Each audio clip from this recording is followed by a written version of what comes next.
Bonjour les amis, j'espère que vous allez bien. Aujourd'hui, j'aimerais parler d'un sujet hyper intéressant pour Avengers Secret Wars, le film Avengers qui ne verra sûrement jamais le jour, annoncé en 2022, on le pressent déjà depuis Endgame, donc en 2019, et qui n'arrivera au minimum qu'en 2027. Et avec la grève des scénaristes, des acteurs qui va décaler tous les projets, à mon avis, on serait plus sur un 2028, fin 2027, début 2028, donc on en est très très loin. Mais pour moi, il y a pour l'instant peu d'indices en fait sur ce que pourrait être Avengers The Secret Wars. En ce moment, c'est dur d'établir des liens dans le MCU, il y a peu de choses qui se construisent en fait, comme ce qu'on avait un peu dans l'Infinity Saga, où il y avait vraiment, pour le coup, des ponts en fait, des liens, des connexions réelles qui étaient visibles avec les pierres d'infinité. Là, on a beaucoup moins ça. Et aujourd'hui, j'aimerais aborder un point, alors ce sera sûrement une vidéo, voilà, je vais pas te parler de tout, je vais juste parler du rêve dans Secret Wars. Parce que c'est un des seuls, pour l'instant, éléments qu'on a pour Avengers Secret Wars.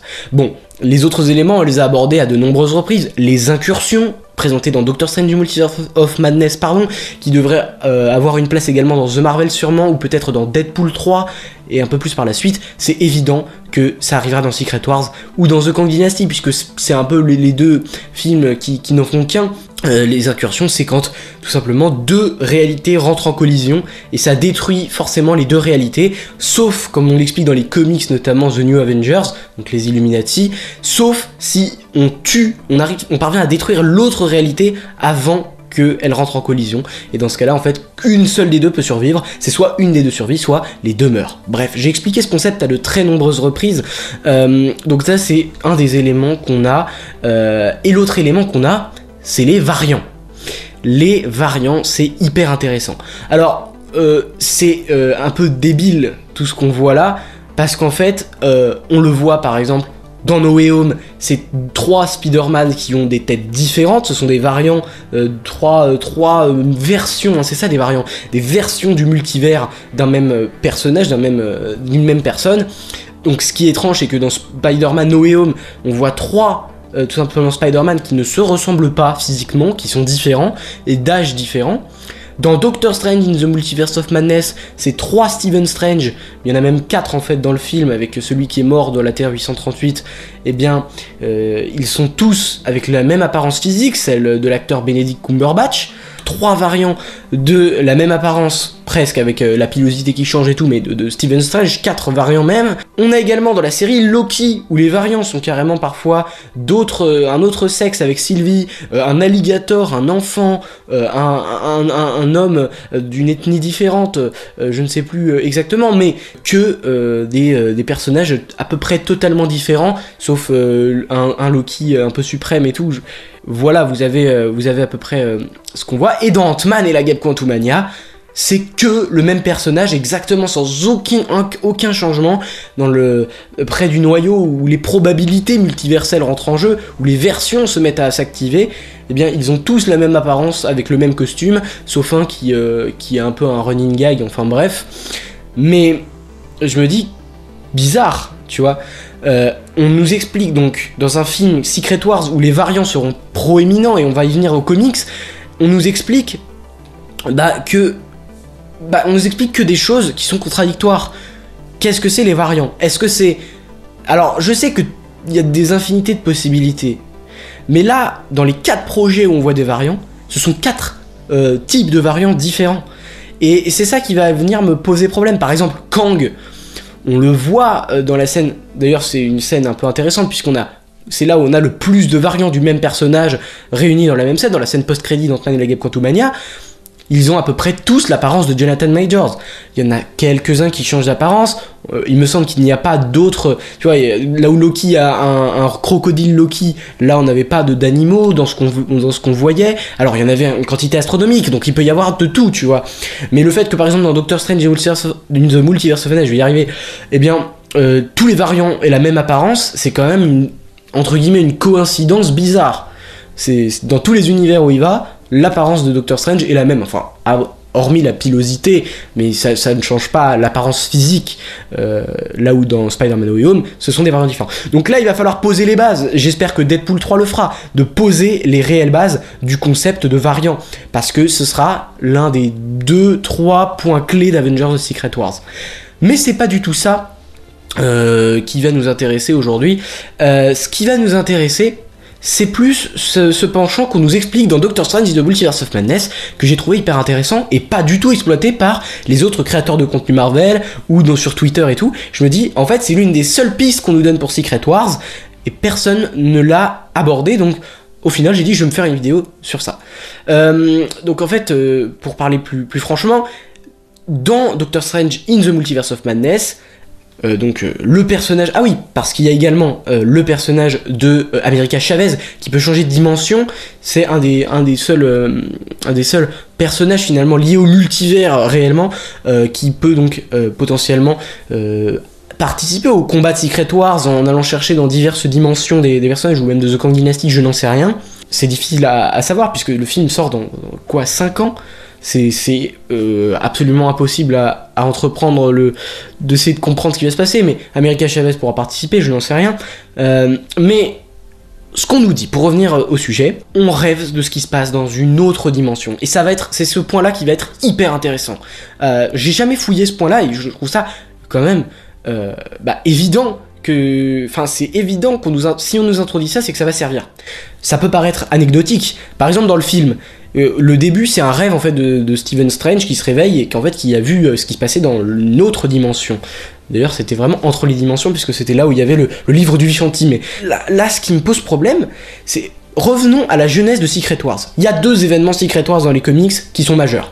C'est les 2 seuls Secret Wars. Il y a le Secret Wars de 1984, où là c'est le Beyonder qui a envie de se faire un kiff, et il téléporte des héros et des vilains de la Terre pour qu'ils se battent entre eux, et pour s'amuser en fait en soi, hein. Et Fatalis se met à renverser le Beyonder et à prendre sa place. Fatalis omniprésent également dans le run Secret Wars. Voilà à peu près ce que c'est. Dans le deuxième Secret Wars, c'est totalement différent. Enfin, c'est pas totalement différent, mais Fatalis tue les Beyonders pour créer son propre univers. Et en fait, c'est le phénomène d'incursion dont je vous parlais tout à l'heure, c'est que les incursions s'enchaînent dans le multivers, ce qui fait qu'il ne reste au final que 2 réalités qui vont également rentrer en collision et également se détruire l'une l'autre, sauf que, comme on l'apprend, il n'y a aucune autre issue que les 2 réalités meurent, que les 2 réalités soient tuées. C'est la fin du multivers, c'est la fin de tout en fait. C'est d'ailleurs ce qui est très proéminent dans les Illuminati, dans ce run-là juste avant. Bref, lisez les comics parce que c'est hyper intéressant pour se projeter dans Secret Wars, dans The Kang Dynasty. Et donc Fatalis, qui a obtenu en tuant les Beyonders leur pouvoir, peut lui créer une réalité, la dernière réalité. En fait, il sauve le multivers en créant une réalité, en piochant dans divers morceaux de réalité et en mettant ça sur une seule et même terre qui s'appelle le Battle World. Le Battle World qui est également le monde du Beyonder dans le premier run des comics Secret Wars. Et donc, il y a plein de lands différents, il se passe plein de trucs dans ce Battle World, et en fait, il y a des centaines de variants de Thor, qui sont d'ailleurs sa garde rapprochée à Fatalis, on a des barons, etc. D'ailleurs, Fatalis, est-ce qu'il sera Doctor Doom, est-ce qu'il sera dans ce film Secret Wars? Je ne pense pas en réalité. En tout cas, il y aura sûrement un clin d'œil, mais je pense qu'ils veulent vraiment continuer avec Kang. Alors, encore une fois, sujet totalement brûlant, puisque l'acteur Jonathan Majors, on ne sait pas, c'est démêlé de justice et tout, ce qui va se passer, est-ce que Marvel va le garder? Ça va être, pour l'instant, ça s'annonce très mal, mais bref. Quand on sait que dans Secret Wars, mon avis, Secret Wars, le film, ils adapteront entre les deux, c'est-à-dire entre le Secret Wars de 84 et entre le Secret Wars de 2015, celui avec Fatalis. Et ils feront en fait un mélange des deux. Mais dans tous les cas, à mon avis, en introduisant les incursions dans Multiverse of Madness, et on sait qu'il y en aura dans Deadpool 3, sûrement dans The Marvels, peut-être par la suite avant The Kang Dynasty, peut-être dans Shang-Chi 2 ou autre, je n'en sais rien du tout, eh bien, ils nous prouvent qu'ils vont l'utiliser. Ils nous prouvent qu'ils vont l'utiliser dans Secret Wars ou dans The Kang Dynasty. Pour moi, ce qui va se passer, c'est que The Kang Dynasty, il va y avoir justement cette bataille entre les deux dernières réalités, et Secret Wars, ce sera les débouchés avec le Battle World créé pour faire survivre le multivers, et où Fatalis est le roi, le dieu, comme dans les comics. Mais ça, j'en ai parlé aussi à quelques reprises. Mais c'est là que ça va être intéressant, et j'en avais fait un short il y a quelques mois, voire un an, je sais plus, où en gros je disais, mais du coup, en nous introduisant également le fait que quand on rêve, on voit une autre dimension. Et si on sait, et c'est pratiquement évident du coup, qu'il y aura un combat entre deux réalités dans Secret Wars, ou dans The Kang Dynasty, mais entre les deux dernières réalités existantes, pour leur sauvegarde dans le multivers, eh bien, c'est hyper intéressant de savoir qu'on peut rêver. Et que, en fait, en rêvant, en s'endormant finalement, vu qu'il n'y a plus qu'une seule réalité, si le double de la réalité de l'autre réalité est vivant, c'est-à-dire si il est encore en vie, eh bien son double dans l'univers 616, qui est l'univers du MCU, eh bien peut rêver et voir les agissements de son autre lui dans l'autre réalité. Et ça, je trouve ça hyper intéressant. On n'a jamais réellement vu ça dans un film, c'est méta et c'est incroyable. Le fait que, par exemple, je sais pas, on parle de l'univers 838, par exemple.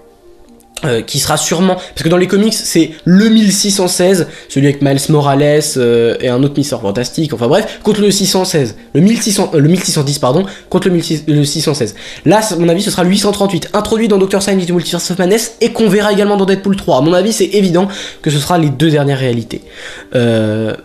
Donc, en sachant ça, le fait qu'on dorme...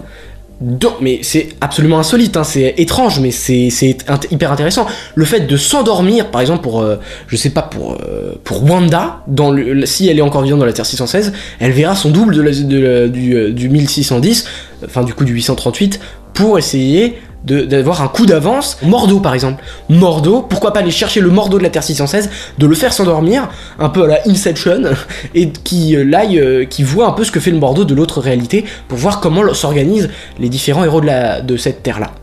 Je n'en sais rien. Mais ce que je me dis, parce que Mantis, le personnage de Mantis, de Pomme Clémentif, je me disais, mais à quoi elle va servir? Parce qu'en fait, elle n'est pas morte, ni elle a pas l'air vraiment d'être disparue dans les Gardiens de la Galaxie 3. Je me dis, c'est un des seuls personnages qui, pour moi, avait l'occasion de revenir dans le MCU.